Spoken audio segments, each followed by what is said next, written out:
पिछले 3 महीनों से दुर्जन सिंह काली पहाड़ी के काले जंगल के पास इमली के पेड़ के नीचे अपनी आंखें बंद किए एक ऐसी चुड़ैल को प्रसन्न करने के लिए तपस्या कर रहा था जिसे प्रसन्न कर लेने का मतलब था तबाही, लगातार तबाही। और सबसे बड़ी बात ये थी कि उस चुड़ैल को काबू में करने के लिए कोई हथियार अब तक बना ही नहीं था। वो चुड़ैल थी पाद मारने वाली चुड़ैल।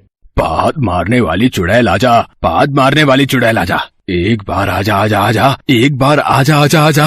3 महीनों से उसने अन्न का एक दाना भी नहीं खाया था। दुर्जन सिंह के गुरु ने उसे पाद मारने वाली चुड़ैल की आराधना करने के लिए कहा था, क्योंकि एक वही थी जो दुर्जन सिंह को सफलता दे सकती थी। एक दिन की बात है, दुर्जन सिंह आंखें बंद किए तपस्या में लीन था। तभी बहुत जोर के पाद की आवाज आई। आवाज इतनी जोर की थी कि दुर्जन सिंह के आसपास धूल का तूफान सा उड़ने लगा और एक भयानक बदबू वहाँ फैल गई। बदबू? अरे ये बदबू कहाँ से आने लगी है? कितनी भयानक बदबू है। कहीं मैं बेहोश न हो जाऊं। अगर मैं बेहोश हो गया तो फिर मेरी तपस्या अधूरी रह जाएगी। दुर्जन सिंह अपनी आंखें बंद किए ये सब सोच ही रहा था, तभी उसके कानों में एक आवाज आई। दुर्जन सिंह, अपनी आंखें खोल, मैं आ गई हूँ। आंखें खोल, मैं तेरी तपस्या से बहुत प्रसन्न हूँ। दुर्जन सिंह ने जैसे ही अपनी आंखें खोली तो उसने देखा कि एक पाद मारने वाली चुड़ैल उसके सामने खड़ी है। उसके हाथों में कई सारी मूलियां हैं। थोड़ी थोड़ी देर में वो उन मूलियों को खाती है और पाद मारती है। पाद की बदबू इतनी भयानक होती है कि दुर्जन सिंह का उल्टी करने का मन होने लगता है, लेकिन वो ये बात पाद मारने वाली चुड़ैल से नहीं बोल सकता। यूं आंखें फाड़ फाड़ कर क्या देख रहा है दुर्जन सिंह? बता, क्या चाहिए मुझसे? जल्दी बोल। पाद मारने वाली चुड़ैल, मुझे अपने दुश्मन पर विजय चाहिए।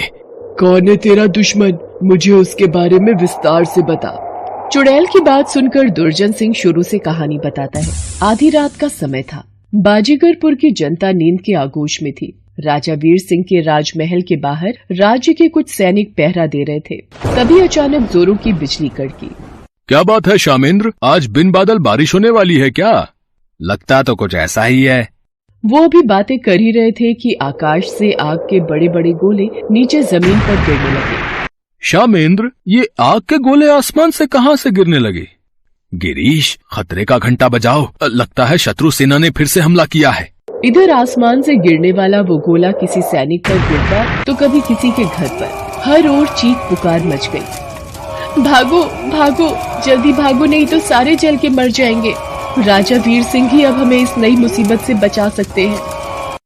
बाजीगरपुर में राजा वीर सिंह का शासन था। बहुत ही प्रतापी और प्रजा से प्रेम करने वाले राजा थे वीर सिंह। लेकिन वीर सिंह के राज्य पर दुर्जन सिंह नामक दूसरे राजा की नजर थी। इसका सबसे बड़ा कारण था वीर सिंह के राज्य में पाया जाने वाला भरपूर सोना। सेनापति, मुझे वीर सिंह का झुका हुआ सिर चाहिए, किसी भी कीमत पर। जब तक उसका झुका सिर हमारे कदमों में नहीं होगा, हम बाजीगरपुर की उस अमूल्य संपदा के मालिक नहीं हो पाएंगे जिसके हकदार सिर्फ हम हैं। दुर्जन सिंह मायावी राजा था। उसने कई जादुई शक्तियों को अपने कब्जे में कर रखा था। उनकी शक्तियों की बदौलत वो किसी तरह वीर सिंह को हराकर बाजीगरपुर में अपनी सत्ता कायम करना चाहता था। राजा वीर सिंह तक जैसे ही ये खबर पहुंची, वो आग बबूला हो गए। इतनी बार हमारे हाथों दुर्जन सिंह ने पराजय का मुंह देखा है, लेकिन हर बार वो फिर से युद्ध करने चला आता है। इसका स्थायी समाधान मुझे करना ही होगा। वीर सिंह के पास भी बहुत सारी शक्तियां थी। उसने तीर निकाला, उसे अपने मस्तक से लगाया और आसमान की ओर छोड़ दिया। पल में ही वो एक तीर कई सारे तीरों में बदल गया और आकाश से उन गिरते गोलों को नष्ट करना शुरू कर दिया। कुछ ही पलों में सब कुछ शांत हो गया। बाजीगरपुर की जनता ने चैन की सांस ली, लेकिन दुर्जन सिंह का चैन उड़ गया। एक बार फिर से पराजय का स्वाद हमें चखना पड़ा है। एक बार फिर से सेनापति, हमें उस वीर सिंह की वीरता को धूल चटाने के लिए कोई और अन्य उपाय करना होगा। दुर्जन सिंह अपनी दुर्जनता से बाज नहीं आया। उसने फिर से शैतानी ताकतों का सहारा लिया। उन शैतानी ताकतों के जरिए उसने फिर से बाजीगरपुर पर हमला किया। उसने कभी कटे हुए सिर की बारिश वहाँ करवाई, लेकिन वीर सिंह ने हर संकट से अपनी प्रजा को बचा लिया। अच्छा, तो ये है तुम्हारी कहानी? मेरे गुरुदेव ने बताया है कि वीर सिंह की एक बहुत बड़ी कमजोरी है, और वो कमजोरी है उसे पाद की बदबू से बहुत नफरत है। ज्यादा देर वो उसकी बदबू बर्दाश्त नहीं कर सकता। बदबू के कारण वो अपनी सारी शक्ति भूल सकता है, लेकिन मामूली पाद से हम उसका कुछ नहीं बिगाड़ सकते। इसलिए गुरुदेव ने आपको यानी पाद मारने वाली चुड़ैल को प्रसन्न करने को कहा। पाद मारने वाली चुड़ैल ने दुर्जन सिंह से वादा किया कि जल्द ही वो बाजीगरपुर का राजा होगा और वहाँ के सारे सोने का स्वामी वो होगा। उसके बाद पाद मारने वाली चुड़ैल ने एक छोटी सी चींटी का रूप बनाया और रात के समय वीर सिंह के महल में प्रवेश कर गई। चुड़ैल चींटी के आकार की थी, इसलिए उसने पहरेदारों की नजर बचाकर वीर सिंह के शयन कक्ष में प्रवेश कर लिया। वीर सिंह उस समय गहरी नींद में थे। वो उनके पलंग पर चढ़ गई, फिर धीरे धीरे अपने असली रूप में आ गई। राजा वीर सिंह, अब देख मेरी पाद का कमाल।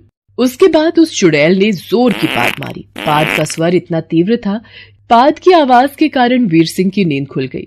ये देखकर चुड़ैल वहाँ से गायब हो गई। वीर सिंह बिस्तर पर उठकर जैसे ही बैठे, उनके नाक में पाद की गंदी बदबू प्रवेश कर गई। कितनी खराब बदबू है, मुझसे तो सांस भी नहीं लिया जा रहा। वीर सिंह के सामने वो चुड़ैल हंसते हुए आ गई। वीर सिंह, मेरी पाद से कोई भी नहीं बच सका है, कोई भी नहीं। चुड़ैल की पाद की दुर्गंध से राजा वीर सिंह अपने सोचने समझने की शक्ति खो बैठे और बेहोश हो गए। चुड़ैल ने उन्हें तुरंत जंजीरों में बांधा और अपनी पीठ पर उठाकर ले जाने लगी। जैसे ही वो शयन कक्ष के बाहर निकली, वीर सिंह के सिपाहियों की नजर उस पर पड़ी। ये कौन है? ये हमारे राजा को कहाँ ले जा रही है? हमारे राजा तो बेहोश हैं। इस चुड़ैल ने ऐसा क्या कर दिया जो हमारे सर्वशक्तिशाली राजा बेहोश हो गए? हमें अपने राजा की मदद करनी पड़ेगी। ऐ चुड़ैल, हमारे जीवित रहते हुए तुम हमारे राजा को नहीं ले जा सकती। इन्हें तत्काल छोड़ दो, नहीं तो मरने के लिए तैयार हो जाओ। सिपाहियों की बात सुनकर चुड़ैल जोर जोर से हंसने लगी। तुम लोग मुझे रोकोगे? पाद मारने वाली चुड़ैल को? रुको, मैं तुम्हें अभी बताती हूँ। ये कहकर चुड़ैल ने मूली खाकर जोर की पाद मार दी। उसकी पाद से हर तरफ खलबली मच गई। जो भी उसकी पाद सूंघता वो बेहोश हो जाता। चुड़ैल ने राजा वीर सिंह को पकड़कर दुर्जन सिंह के हवाले कर दिया। दुर्जन सिंह ने उसे सलाखों के पीछे डलवा दिया। उसने बाजीगरपुर और वहाँ के स्वर्ण भंडार पर कब्जा कर लिया। मेरी वर्षों पुरानी अभिलाषा पूरी हुई। अब ये स्वर्ण भंडार मेरा है और बाजीगरपुर भी मेरा। उसके बाद दुर्जन सिंह वहाँ की प्रजा पर बहुत जुल्म करने लगा। कोई उसकी बात अगर नहीं मानता तो वो उसे पाद मारने वाली चुड़ैल के साथ कमरे में बंद कर देता। पाद मारने वाली चुड़ैल कमरे के अंदर इतने पाद मारती कि वो आदमी मजबूर होकर राजा की बात मान लेता। सारी प्रजा त्राही त्राही कर रही थी। राजा वीर सिंह की पत्नी रानी चमेली, जो छिपकर जंगलों में रह रही थी, इन सब बातों से बहुत परेशान थी और वो किसी भी तरह से राजा वीर सिंह को आजाद करा के दुर्जन सिंह के अत्याचार से बाजीगरपुर की प्रजा को भी मुक्ति दिलाना चाहती थी। एक दिन की बात है, एक गुप्तचर बहुत ही अच्छी खबर लेकर उसके पास आया। महारानी की जय हो। महारानी, बहुत ही शुभ समाचार है। हमारे वैद्य जी ने पाद मारने वाली चुड़ैल का काठ ढूंढ निकाला है। वो स्वयं थोड़ी देर में आकर आपसे मिलने वाले हैं। थोड़ी देर बाद राजवैद्य हाथ में एक बड़ी सी शीशी लेकर महारानी के पास आए। राजवैद्य जी, ये बोतल में क्या है? गुप्तचर तो बता रहा था कि आपने पाद मारने वाली चुड़ैल का काट खोज निकाला है। जी महारानी जी, ये बिल्कुल सत्य है। इस बोतल में इत्र है। इत्र? ये क्या होता है? महारानी जी, ये फूलों से बनता है और इसमें मीठी सुगंध होती है। पाद मारने वाली चुड़ैल की बदबू को इसी से काटा जा सकता है। उसके बाद महारानी ने उस बोतल को लिया और वो स्वयं ही छिपती हुई दुर्जन सिंह के कैद खाने तक पहुंची और महाराज वीर सिंह के ऊपर उस इत्र का प्रयोग किया। फिर महारानी ने सारी कहानी उन्हें बताई। महाराज अपनी प्रजा के लिए बहुत ही चिंतित हो गए। उन्होंने महारानी के हाथों से इत्र की शीशी ली और दुर्जन सिंह के पास जा पहुंचे। दुर्जन सिंह, अब तू नहीं बचेगा। तूने बहुत जुल्म किए हैं मेरी प्रजा पर।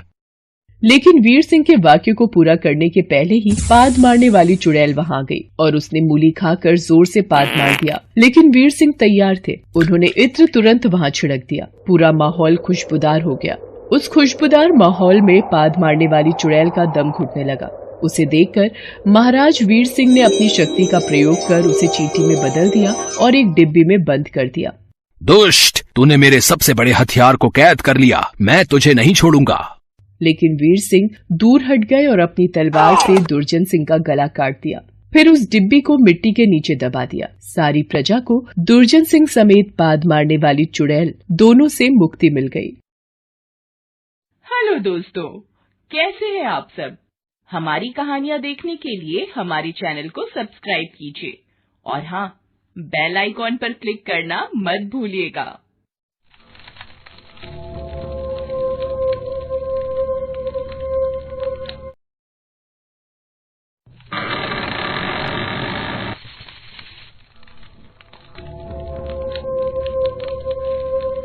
पिछले 3 महीनों से दुर्जन सिंह काली पहाड़ी के काले जंगल के पास इमली के पेड़ के नीचे अपनी आंखें बंद किए एक ऐसी चुड़ैल को प्रसन्न करने के लिए तपस्या कर रहा था जिसे प्रसन्न कर लेने का मतलब था तबाही।